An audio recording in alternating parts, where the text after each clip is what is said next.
Hello everybody, the Lawn Gnome is here. Drumroll, please.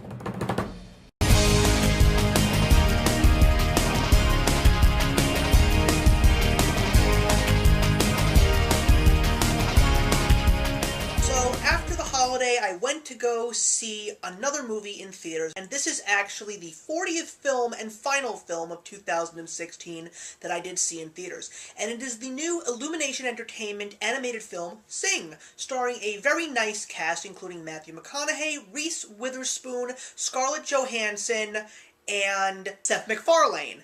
And this was a movie that I really wasn't sure about when I first started hearing about it, because it just looked like exactly what I thought it was going to be, and that was an American Idol with animals. But while it did have a little bit of that premise, as the trailers kept showing up, it started to look like a much more promising film. And now that I've seen it, I gotta say that this was a much more interesting, motivating, and feel-good movie. Probably one of the better animated films that I have seen this year. Now, granted, it's no Zootopia, or Moana, or Kubo and the Two Strings, but this is definitely one of the better animated films. The story is about Buster Moon, who is a koala bear that is played by Matthew McConaughey, and his lifelong dream was to own a theater where he discovered his passion for music. But unfortunately, it's not doing so well, and he feels that one of the ways to bring the revenue in is to do a singing competition.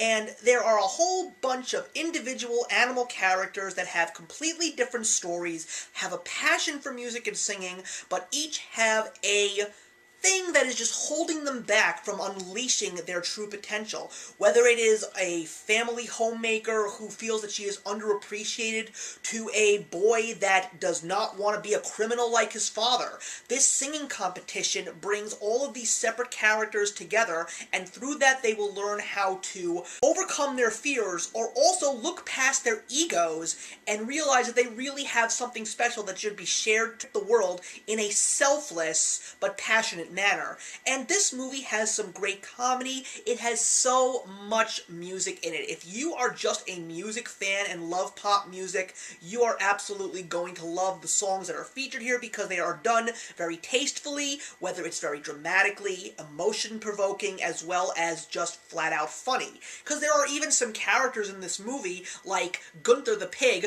who is played by Nick Kroll, who really doesn't have a major role to play, but at the same time, the real question is, does he really? Because he actually is a sheer epitome of a person who just wants to share his gift and doesn't care what people think of him. While there are a whole bunch of other characters that actually do have that feeling. And it's just a movie that kids are gonna love, adults are gonna love it too, and as I said, it's really the music fans that are truly going to appreciate this movie. While it is not the best, because I do believe it has a couple of faults, but they're very minor, and it probably is just certain aspects of the story that are just things that you have seen before, but there are still some really great messages to learn. There is definitely tons of fun to have in here, and I would say that if you're looking for a nice family film that is fun for kids and fun for adults in a very good way, I really suggest Sing for you. So I'm going to be giving Sing 3 out of 4 stars. Thank you very much for watching, everybody. Please put your comments in the box below, and let's have a discussion about Sing, and I will see you in the next one, and actions speak louder than words. As long as we got each other.